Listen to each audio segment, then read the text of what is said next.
Bauman, e até mesmo eu vi recentemente uma fala do historiador Karnal, que a gente até passou da fase líquida e agora estamos numa modernidade gasosa, de tão rápido que tudo tem acontecido.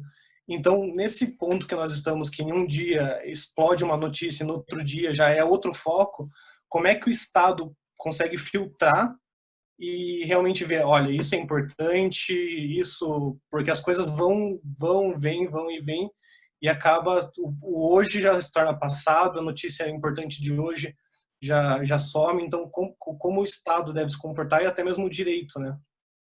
Olha, não é uma questão fácil, viu? Seria solucionar os nossos problemas. Mas eu concordo contigo, Aaron. Essa observação é muito importante, né? Hoje tudo é muito rápido, é muito efêmero nas redes sociais. E sabe o que eu acho? Eu recentemente, inclusive, desativei temporariamente o meu Facebook, porque eu sinceramente não aguentava mais, né? Principalmente por, enfim, por ter muitas pessoas racistas, preconceituosas, intolerantes nas minhas redes, muitas vezes. Então, principalmente no Facebook, né? Então, eu cansei porque eu não tinha coragem de excluir o pessoal e, enfim, e a gente sempre arruma muita confusão nessas discussões, né, no mínimo razoáveis. Então, eu até desativei temporariamente meu Facebook, mas acredito que em algum momento eu vá voltar e agora estou só no Instagram. Mas também, além desse motivo político e porque, enfim, né, porque respeito à Constituição e aos direitos humanos, e é sempre importante ressaltar isso, mas, infelizmente, né, a gente tem que ressaltar isso hoje em dia, né, é lamentável, mas enfim. Mas não só por isso, mas justamente por esse bombardeio de informações, porque você é cobrado de tudo, você tem que saber de tudo, você tem que estar por dentro do último meme, da última informação. E nem mesmo a gente consegue filtrar muitas vezes. Nós que temos né, inclusive, né, uma instrução maior, nós que temos conhecimento, né, que somos aí professores, alunos, operadores do direito, enfim, nós que temos mais conhecimento, muitas vezes temos essa dificuldade de identificar, né?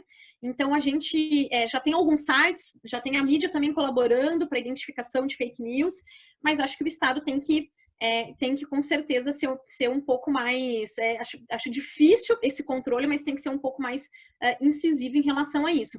Agora, assim, é importante a gente tentar se desconectar, né? O direito a se desconectar, que é tão discutido também no âmbito das tecnologias, é importante a gente pensar em se desconectar um pouco de tantas redes sociais assim, né?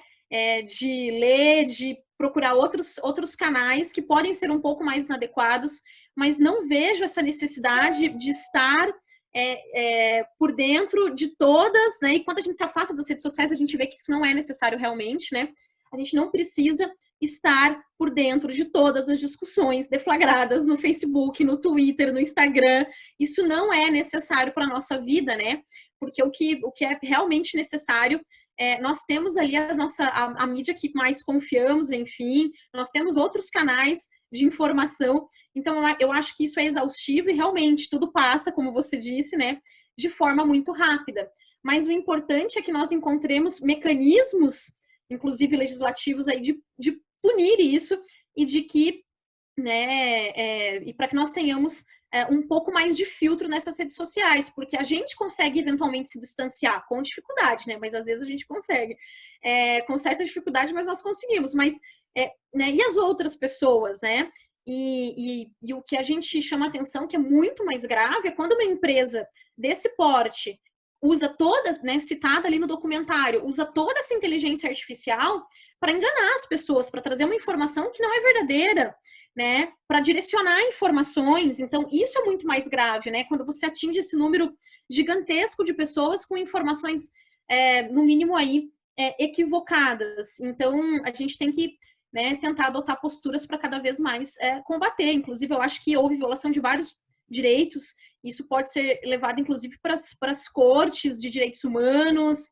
Acho que tem que ser levado, sim, né? Não é algo que precisa ser levado só para o judiciário local. A gente sabe das ações do Reino Unido, enfim, dos Estados Unidos, a respeito dessas investigações, mas acho que isso também tem que ser levado levado para as cortes internacionais de direitos humanos, com certeza, né? Porque é violação de privacidade, é violação de direito à informação, é violação, né, de direitos mais básicos, né, de direitos humanos mais básicos do cidadão. Então, acho que isso infere, viola gravemente a democracia e nós temos que estar mais atentos. E eu não sei assim, mas eu tenho a impressão de que nem todo mundo dá bola para esses fatos. Ah, não, é fake news. É porque na nossa cabeça a gente sabe diferenciar muitas vezes, ou a gente se afasta. Mas se a gente pensar que o Trump foi elegido, né, foi eleito assim, dessa forma, né, e que isso interferiu em várias outras eleições, então a gente pode ter uma noção do quão grave é isso, né? E aproveito também aqui para cumprimentar os outros colegas que entraram aqui, a Paula, o Guilherme Passos, tem um monte de gente, a Miriam está aqui também, não tinha visto, tem um monte de gente aqui, enfim, olá para todos, Leonardo, enfim, Camilo, pessoal, né, que bom ter vocês aqui. Mas é isso, fico à disposição para mais questionamentos e para a gente pensar juntos. Bom, obrigado, Camila, foi ótima exposição, realmente tem muito a se pensar em relação a tudo isso. E obrigado pela exposição. Eu acho que, só relembrando aos participantes que a gente, ao final da palestra do Dr. Gustavo, nós vamos apresentar um formulário para preenchimento a fim de certificação.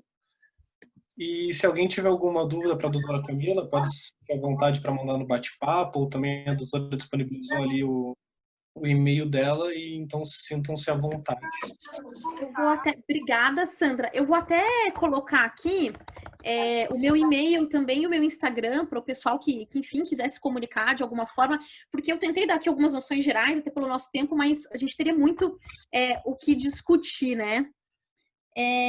Obrigada, Paula. Deixa eu colocar aqui. Que vergonha, a pessoa não soube lidar com a tecnologia num congresso de tecnologia, e não dá, né, gente? Aí não tem condições, né, Ari? Mas, enfim. Ai, deixa eu colocar aqui também o Instagram para você. Mas eu passei por isso hoje de manhã também. Passou, Ari? Ah, meu Deus. Depois você me conta mais, né? Mas é normal, né? A gente passa por cada uma, né? Ainda mais falando de tecnologia. A Paula disse aqui sobre o tema abordado pela professora, indico A Morte da Verdade, de Mikiko Kakutani, sobre a pós-verdade. Vale a pena. Eu não li ainda, mas as indicações da Paula são sempre maravilhosas, né, Paula? Então, vai para a lista de leitura, né? Quem não acompanha a Paula tem que acompanhar no Instagram, porque é uma dica mais preciosa do que a outra aí de leituras, né? Enfim, mais variadas, mas vou ler com certeza. Já estou dando Ctrl+C, Ctrl+V aqui para as minhas anotações. Obrigada, Paula. Bom, obrigado mais uma vez, doutora Camila. Acho que a gente já pode seguir para a nossa próxima exposição. O tema vai ser sobre sandbox regulatório como incentivo à inovação no Brasil. Nosso expositor vai ser o Dr. Gustavo Martinelli, ele é mestrando em Direito pela PUC do Paraná, membro do Núcleo de Políticas Públicas e Desenvolvimento Humano, pela PUC, e advogado sócio do Martinelli Guimarães. Então, por favor, Gustavo, sinta-se à vontade e eu lhe dou a palavra. Boa noite, pessoal. Tudo bem com vocês? Vocês estão me ouvindo direitinho? Certinho, doutor. Beleza. Bom, pessoal, 2020, hein? What a disappointment. Estamos aqui no meio de uma praga, uma pandemia, com obscurantismo nas ruas, acreditando que a Terra é plana, com lideranças religiosas interferindo no domínio político. Eu cresci na década de 90, quando a gente assistia filmes de ficção científica, e 2020 era tipo o ano do futuro, né? Era assim, a gente ia ver carro voador, a gente ia ter um robô que ia fazer todas as nossas tarefas domésticas e uma série de facilidades, íamos conversar com hologramas. Nossa, 2020 assim era o ápice da ficção científica. E olha onde estamos, né? Olha onde estamos, que decepção. Hoje mesmo estava refletindo sobre isso no Congresso de Tecnologia. Putz, olha só quanta coisa a gente poderia estar falando, o que era tecnologia para mim, quanta coisa estaria na imaginação, né? E bem, na verdade, é que a gente tem tecnologia, a gente tem condições de estar muito mais para frente disso, né? De avançar com a ciência, de fomentar a inovação. A gente tem condições, na realidade, já há tecnologia para isso, para entregar medicina medicamentos para todo um continente, para áreas inacessíveis, através de drones. A gente tem a tecnologia para assim, pensar em curas antes impensáveis. A gente tem condições. Só que, apesar de tudo isso, pessoal, o que a gente vê é o oposto, né? Então, a gente vê o obscurantismo na ciência e a gente vê também uma certa reticência por parte daqueles que são os agentes interventores da ciência, que são principalmente agentes econômicos, em efetivamente atuar de forma disruptiva, em efetivamente atuar de forma inovadora. A gente pode ficar, claro, culpando o governo, e ele tem muita culpa disso, mas fato é que o direito, e a gente tem que fazer a meia-culpa, o direito muitas vezes impede o desenvolvimento tecnológico também. É sobre isso que a gente vai falar hoje, sobre como o direito muitas vezes é um freio para as novas tecnologias e como ele pode ser o oposto, como ele pode começar a incentivar novas tecnologias, como ele pode pensar num novo mundo, né? Naquele futuro não distópico, como a gente está vivendo hoje, mas um futuro um pouco mais interessante, que seja um futuro que a gente tenha mais facilidades, um futuro que a gente tenha mais ócio produtivo, que a gente desfrute da vida, enfim, que a tecnologia sirva aos humanos e não que nós sejamos servientes aos poderes em geral. Bom, como que a gente pode fazer isso, né, pessoal? Para a gente entender o que são as novas ferramentas para desenvolvimento tecnológico, é importante a gente entender qual que é a função do Estado no domínio econômico e como, via de regra, os nossos agentes econômicos acabam limitando essas intervenções. Eu queria pensar aqui num exemplo. Vocês se lembram quando, logo no início da pandemia, o Brasil foi um dos pioneiros em desenvolver pulmões artificiais de baixo custo para tratamento da Covid-19? Vocês se lembram disso? Tristemente, esses projetos que já estavam funcionando, já estavam rodando, não foram implementados nas nossas licitações, eles não foram contratados. Na realidade, a gente teve basicamente contratação de equipamentos estrangeiros de alto custo, de custo elevadíssimo, e poderia ter sido diferente, né? A gente viu que houve, de um lado, do lado do Estado, um medo em se contratar equipamentos inovadores, de baixo custo e nacionais, e, de outro lado, também uma certa falta de coragem por parte dos agentes econômicos em defender essa bandeira e realmente intervir no domínio econômico com a venda desses equipamentos. Por que esse medo, né? Por que muitas vezes a gente deixa de ter uma inovação tecnológica em razão do direito? É que a gente tem um Estado, parece aqui que eu vou defender um superliberalismo, né? Mas aqui a gente tem, às vezes, um Estado que prefere a paralisia do que a mudança no direito. Que o direito sempre vai ao revés da tecnologia, isso é claro, né? Na verdade, desde a Revolução Industrial, o mundo gira e o direito tenta correr atrás.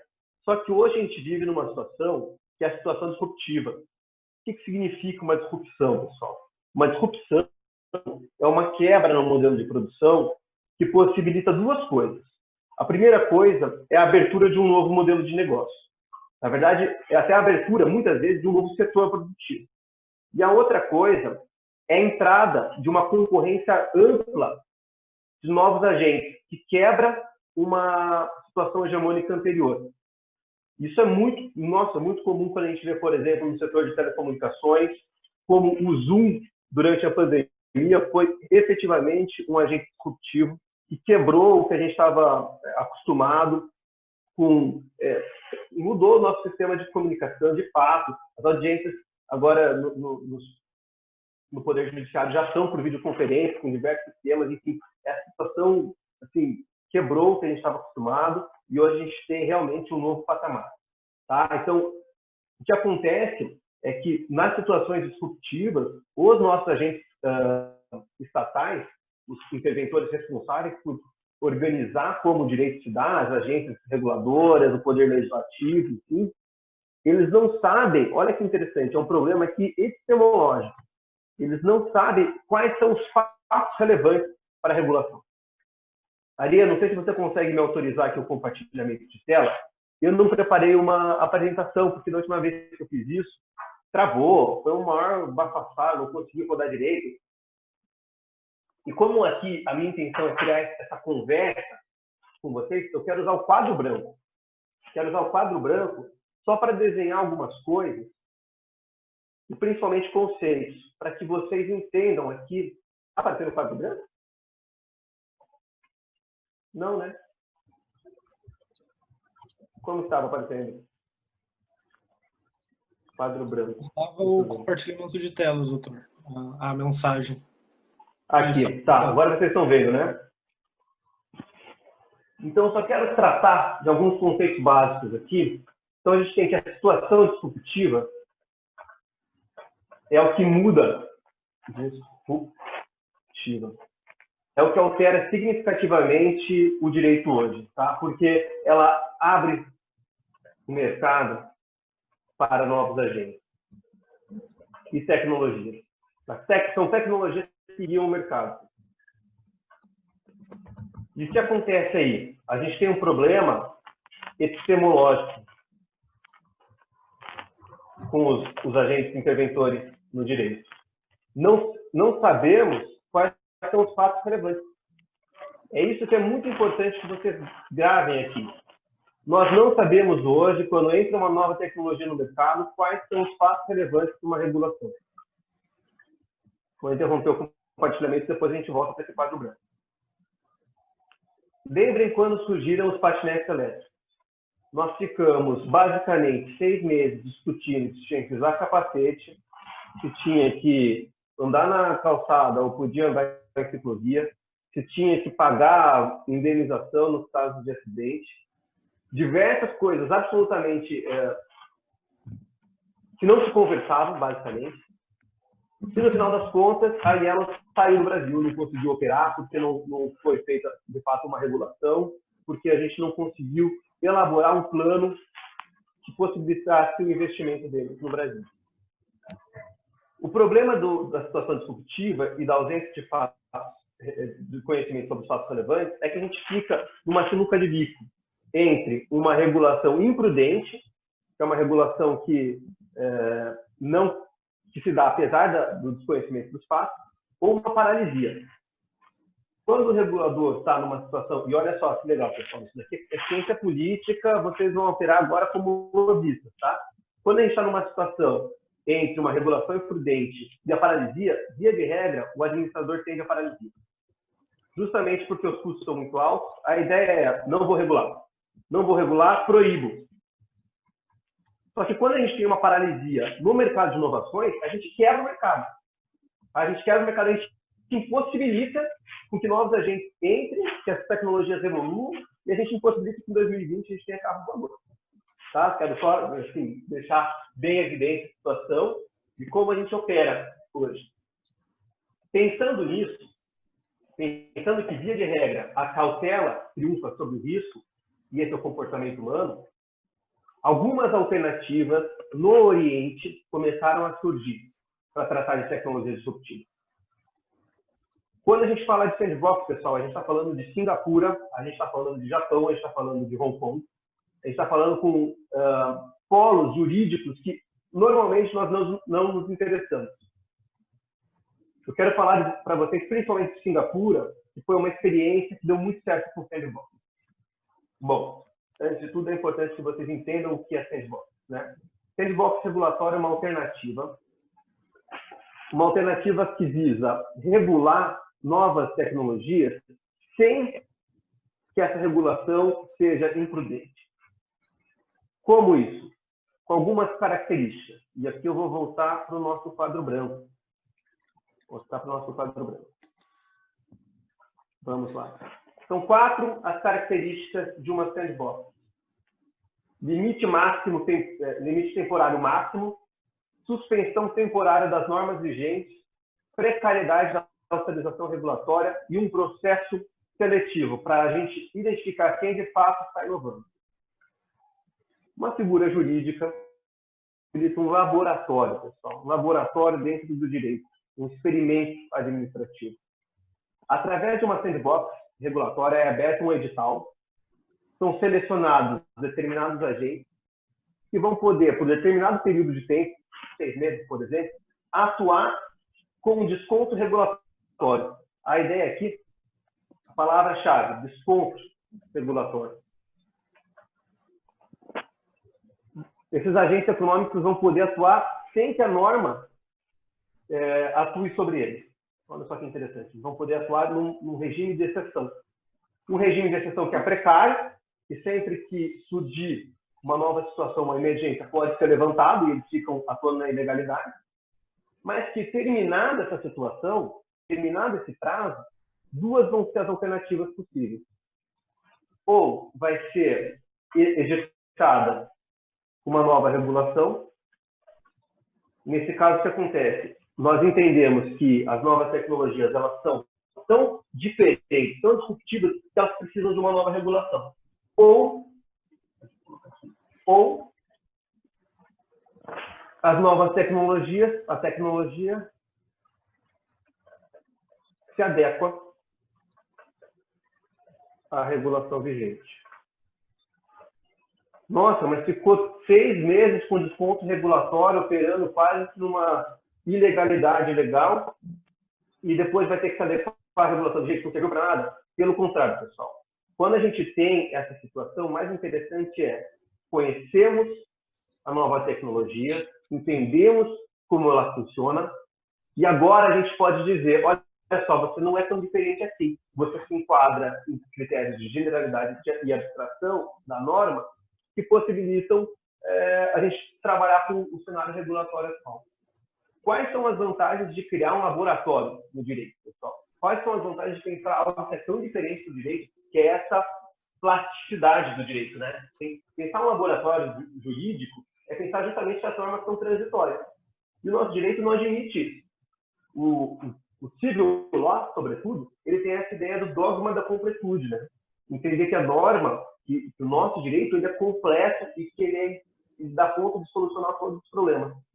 A sandbox regulatória vem justamente para dizer o oposto. Olha, não adianta, o direito é incompleto e a gente vai precisar trabalhar, experimentar, construir um direito administrativo experimentalista para poder dar conta dessas mudanças tecnológicas. Quais são as vantagens aí, pessoal? Em uma palavra, redução da curva de aprendizado. 3 palavras, né? Redução da curva de aprendizado. O que é isso? Quando entra uma nova tecnologia no mercado e os agentes econômicos, os agentes interventores do Estado precisam regular, há um desgaste muito grande de entender os passos relevantes, como eu estava dizendo para você.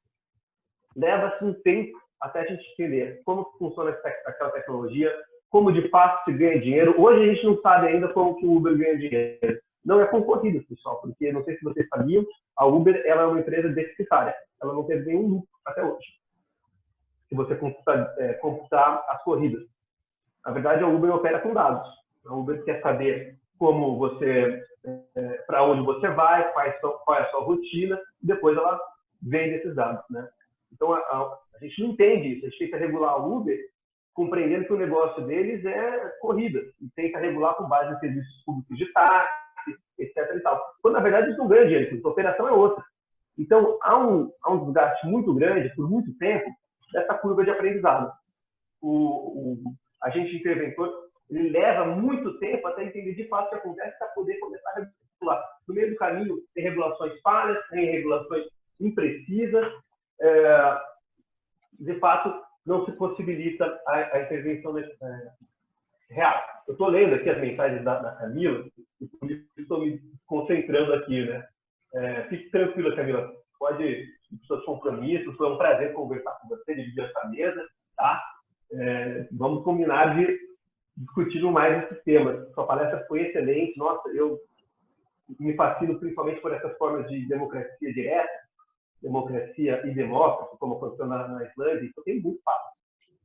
Bom, pessoal, vocês estão entendendo? Vocês estão entendendo onde eu quero chegar? O nosso direito hoje, ele é falho. Ele é falho para essas novas tecnologias. Ele precisa de um experimentalismo, ele precisa desse laboratório. A sandbox, que é uma figura jurídica do Oriente, surge para isso. Singapura quis se transformar num modelo de fintech, num grande polo de investimento em fintech. O que ela fez? Abriu muitos editais com a autoridade deles, que seria a nossa CVM, a autoridade responsável por regular o mercado financeiro. E entendendo que hoje a gente tem novos sistemas de crowdfunding, que a gente tem novos sistemas de operação bancária. Você é o seguinte, vocês que estão se dizendo tão diferentes, vocês vão ter 6 meses para provar quão diferentes vocês são, sem atuar com as normas regulatórias. Não há dúvidas hoje, pessoal, que isso foi um grande sucesso. Isso foi feito lá em 2014. Hoje, Singapura é um polo de fintech, um grande polo no Oriente de investimentos.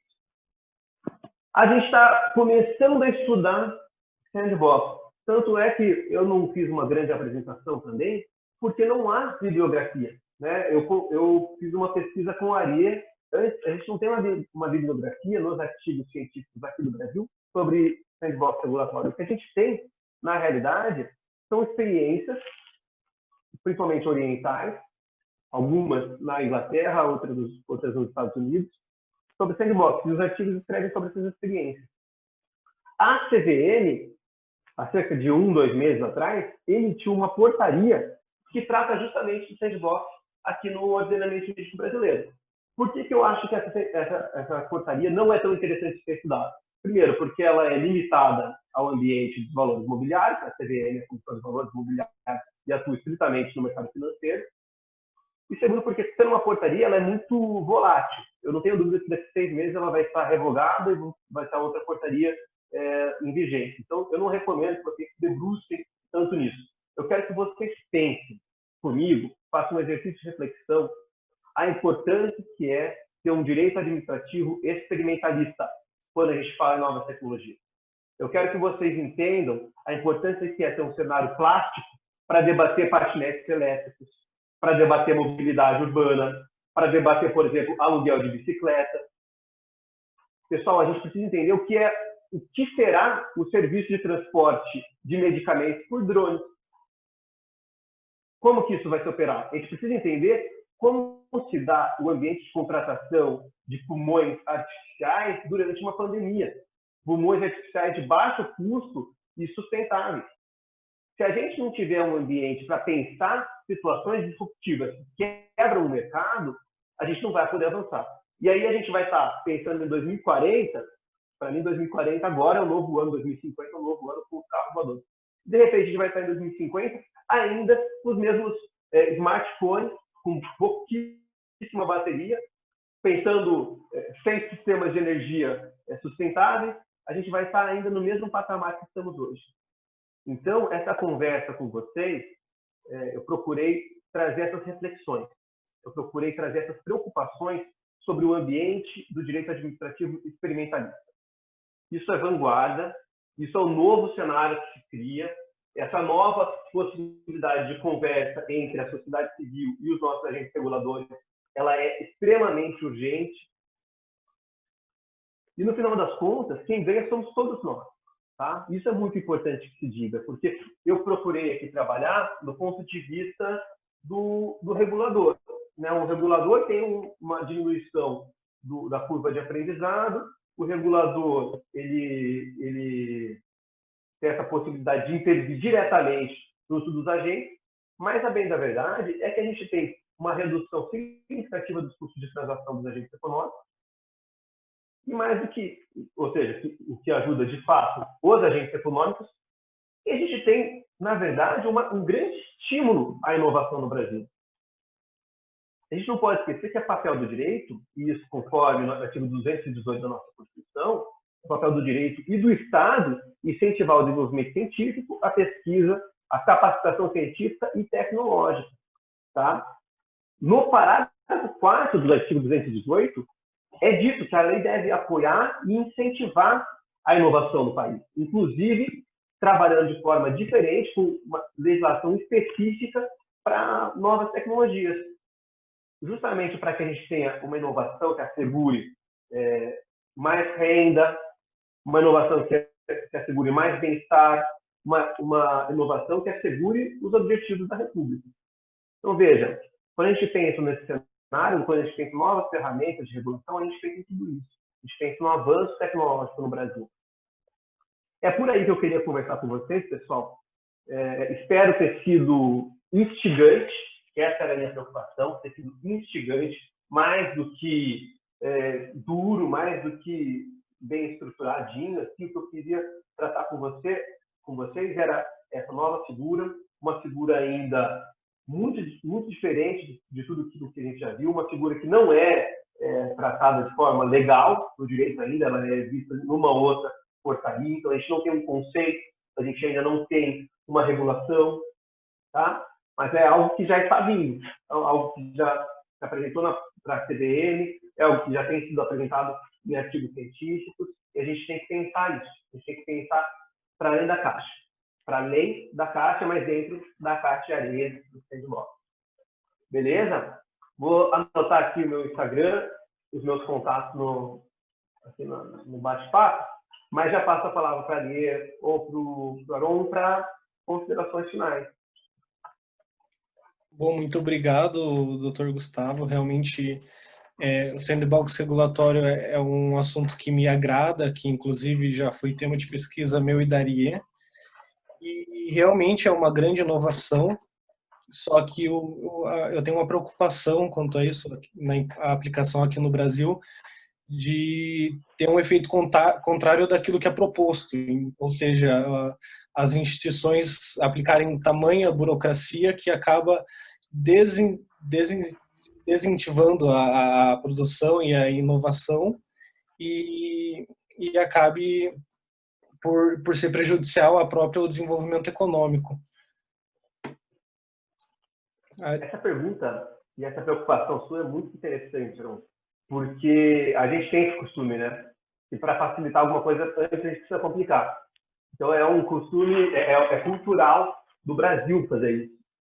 Agora, eu vejo de forma muito otimista a figura da sandbox regulatória, sabe? Eu acho que nós importamos muitas figuras, principalmente no direito administrativo, da Europa, e são figuras, intervenção, fomento, as figuras do direito administrativo, serviço público, política pública, todas elas vêm da França, da Itália, no direito constitucional dos Estados Unidos, da Alemanha, que a gente acaba importando sem se adequar às realidades nacionais, às particularidades culturais também do Brasil, e a gente acaba criando depois verdadeiras jabuticabas ineficientes e ineficazes.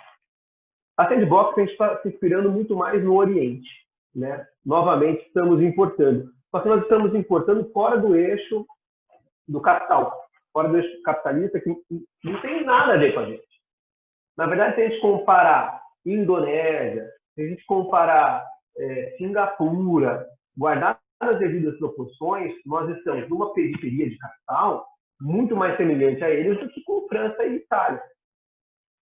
Então, os problemas, principalmente os problemas de política pública, de educação, de saúde, de saneamento que a gente tem no Extremo Oriente, são muito parecidos com o que a gente tem no interior do Brasil.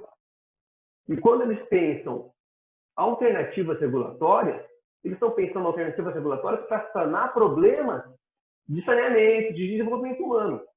A gente tem que começar a pensar figuras que não só privilegiem a segurança jurídica, que esse é o grande valor que existe fora da Europa, mas que privilegiem condições de desenvolvimento humano. Então, quando a gente pensa, o direito administrativo ele tem como princípio basilar a supremacia do interesse público sobre o particular. A gente tem que começar a entender que a supremacia do interesse público sobre o particular é para desenvolvimento humano, para atingimento dos fins da Constituição, e não para garantir determinados valores, como segurança jurídica, que é um valor muito importante, mas que não é o principal. Porque de nada adianta garantir uma segurança jurídica quando essa segurança é para simplesmente estabilizar o status quo, que não dá condições de dignidade humana, que não dá saneamento básico, que não dá alimentação, que não dá mobilidade social. Então, quando a gente pensa novas figuras no direito administrativo, ou um direito administrativo experimentalista, é também para mudar esse paradigma, para pensar num paradigma constitucional, um paradigma de dignidade da pessoa humana, de desenvolvimento humano, de incentivo à mobilidade social. Então, assim, eu sou muito otimista com a figura do sandbox regulatório, porque os pressupostos dela são outros, são de desenvolvimento, não de segurança. Olha que interessante. Perfeito. Gustavo, professor Gustavo, eu tenho até uma dúvida que surgiu depois de a gente até ter tido a oportunidade de participar de umas palestras com o professor Alexandre, né, sobre a Lei de Liberdade Econômica, e até depois de ter feito a leitura da instrução da CVM, de outros materiais que a gente leu. E aí me surgiu uma dúvida, porque se a gente for considerar, e se é possível considerar o sandbox como uma análise de impacto regulatório, o prazo que foi estabelecido pela instrução, que é de 1 ano, prorrogado por mais um, será que não vai contra a eficiência, talvez? Porque o que a gente busca é uma regulação mais eficiente, mais rápida, não é? Diferente, que é mais flexível. Será que essa disposição específica da instrução não seria meio ruim pelo tempo de experimento? Eu acho muito legal essa pergunta, Aria, porque ela traz uma outra figura nova no ordenamento jurídico, que é a análise de impacto regulatório, né? Então, o artigo 5º da Lei da Liberdade Econômica trouxe essa figura, pessoal, que é a análise de impacto regulatório, que basicamente é um estudo prévio a qualquer regulação. Hoje, qualquer regulação que saia de uma agência reguladora ou do Poder Legislativo, o que é uma regulação? É uma intervenção legislativa no domínio econômico. Então, idealmente, a gente tem a livre iniciativa no Brasil. Para você intervir na livre iniciativa, você tem que elaborar uma regulação. Para elaborar essa regulação, com base na nova lei, no artigo 5º, você tem que fazer um estudo prévio que vai considerar o impacto dessa regulação no mercado. Então, muitas vezes, a gente tem... Para que servem as agências reguladoras? Para garantir concorrência. Então, como o livre mercado é falho, e isso foi comprovado ao longo da história, a gente criou agências reguladoras que vão intervir para garantir a livre concorrência e garantir que o mercado seja efetivamente livre.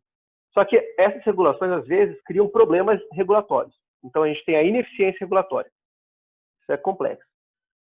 A análise de impacto regulatório, ela vem, então, para sanar essa dupla crise. A crise da ineficiência regulatória. Mas ela não tem necessariamente a ver com sandbox. Ela é um instrumento, análise de impacto regulatório. O outro instrumento é sandbox. Eles são praticamente dialéticos. Por quê? A análise de impacto regulatório, ela vem para garantir segurança jurídica. Segurança jurídica na liberdade econômica, né? Então, o mercado está operando de forma livre, a gente vai intervir nessa liberdade porque há algum problema, os objetivos constitucionais não estão sendo alcançados. Para poder fazer isso, tem que estudar, tem que elaborar um estudo e ver as consequências econômicas. Só que se a gente ficar muito apegado à possibilidade de consequências econômicas, à segurança jurídica, à não intervenção, a gente não tem inovação.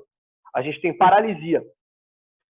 Com certeza, exigir uma análise de impacto regulatório para qualquer intervenção no domínio econômico deixa mais custoso investir no Brasil e buscar inovações. Por quê?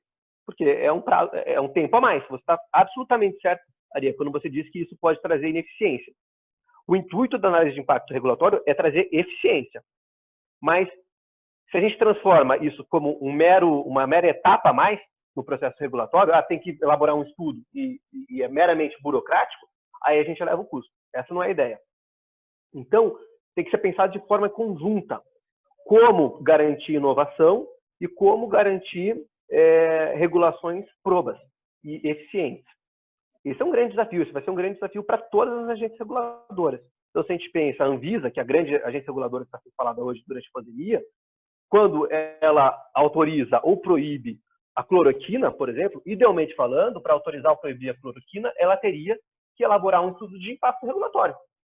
Muitas agências, empresas farmacêuticas investiram na cloroquina, liberaram patentes, compraram patentes, enfim.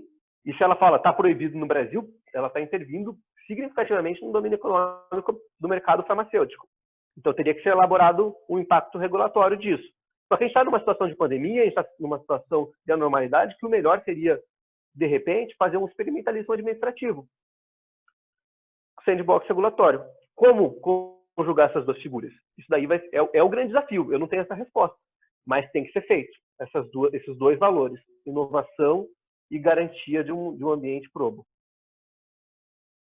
Muito complexa essa pergunta, muito boa pergunta. Obrigada, professor. Inclusive, eu até estou bem ansiosa para ver os impactos do sandbox no Brasil. Bom, Aaron. Mais alguma pergunta, pessoal?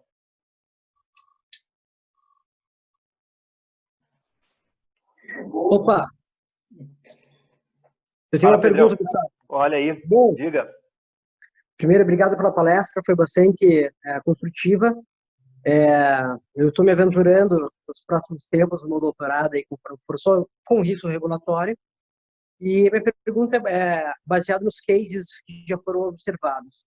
Uma vez que você faz uma seleção de agentes para aplicar o sandbox regulatório e a tecnologia, ela vem eminentemente, né, em pequenas iniciativas, startups, por exemplo, né, como eu consigo fazer essa seleção sem preconizar as grandes empresas, os grandes players do mercado, né, e não desassistir as pequenas ali, todo esse longo cordão de startups que estão inovando e que grande parte das inovações vem dela, né? Não seria talvez uma possibilidade, um efeito rebote, por exemplo, do sandbox, de eu preconizar algumas empresas e acabar minando e ceifando todas as outras pequenas que querem atuar dentro do mercado?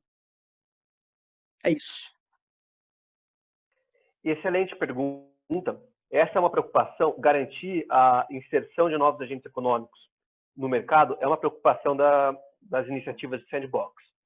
Como eu coloquei para vocês, por situação disruptiva, entende-se uma abertura ou ruptura no mercado que possibilita a entrada de novos agentes. Bom, entendendo isso, entendendo que são principalmente pequenas iniciativas que causam essa disrupção, a gente precisa entender como a regulação é um grande custo de transação no Brasil. Para você ingressar num mercado, você tem que cumprir determinados requisitos regulamentares. Um exemplo disso é, no mercado financeiro, um limite de capital, um limite mínimo de capital. Então, para você abrir uma instituição financeira, você precisa ter um capital inicial milionário, o que, com certeza, impede pequenas empresas de entrarem no sistema financeiro. O sandbox regulatório, e foi justamente isso que aconteceu em Singapura, levantou a norma do limite mínimo de capital. Claro que condicionado a outras garantias, né? Que não seriam todos os investidores possíveis, seriam investidores com determinado nível de estabilidade, que você não abriria para todos, tal. Mas o sandbox regulatório deve vir acompanhado de condições que possibilitem os pequenos negócios, porque a ideia é ampliar a concorrência, é garantir uma ruptura no mercado, com entrada de novos agentes, e não favorecer os grandes, porque os grandes eles já conseguem atingir a regulação. Aí que está, os pequenos não conseguem pagar o custo de regulação, o custo de transação da regulação atual. Os grandes já estão dentro. Então, a gente tem os grandes bancos e os grandes players de investimento, eles já conseguem dar conta disso. Eles já têm capital inicial para abrir suas operações. Eles já conseguem investir na bolsa. Eles já conseguem emitir debêntures, enfim, já conseguem tudo isso. Agora, o cara que, nossa, pensei numa nova possibilidade de financiamento como aconteceu mês passado, uma super iniciativa legal, que era um novo fundo de investimento para os pequenos agricultores. Cara, isso foi super interessante. Só pôde ser feito graças ao Eduardo Moreira, que é um filantropo milionário brasileiro, que deu as condições iniciais. Mas o mais legal seria se todos nós pudéssemos pensar em novas estruturas, seja no mercado financeiro ou não, para ingressar nessa concorrência e quebrar os grandes players e destruir os grandes mesmo. A ideia é quebrar os gigantes. A ideia é quebrar os gigantes e a gente deve incentivar isso. Mas deve ter esse cuidado sim, Pedro. É uma preocupação muito válida e que certamente foi aplicada nas experiências externas, em especial Singapura.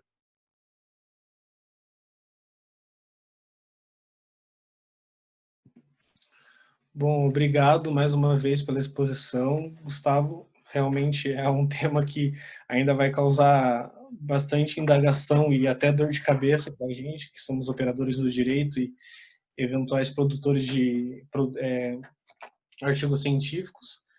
E se alguém mais tiver alguma dúvida, sinta-se à vontade para falar ou mandar no bate-papo aqui, que o doutor está disponível. Então, não tendo, eu declaro encerrado esse evento, a palestra do Dr. Gustavo. Apesar de não estar presente, deixo registrado o meu agradecimento para a doutora Camila também pela ótima exposição. E mais uma vez, obrigado, Gustavo. Eu que agradeço, viu, Arão? Eu agradeço a Ariê também pela organização do evento, agradeço a todos os presentes. Muito gostoso conversar com vocês. Eu gosto de fazer assim, fora de apresentação e tal, porque parece mais ao vivo, sabe? Quem sabe faz ao vivo aquela coisa. Fica mais gostoso, eu acho que fica mais no esquema de uma live, mais uma conversa. E eu tenho gostado muito de fazer assim, menos formalismo e mais uma construção rigorosa de ideias, uma construção dialética mesmo, que vai se construindo com base nas perguntas. Eu acho que fica muito mais gostoso assim. Mas eu entendo que, às vezes, esse tipo de conversa só gera mais dúvidas. Então, já me coloco à disposição para que vocês entrem em contato, que a gente continue esse debate gostoso, tá? De repente, numa próxima oportunidade, a gente estenda essas conversas, tá certo? Mas agradeço enormemente a participação de todos vocês. Foi muito legal. Obrigada a todos pela presença. Obrigada, Gustavo. Obrigada, Camila, também. Então, eu deixei o formulário para vocês, para os participantes,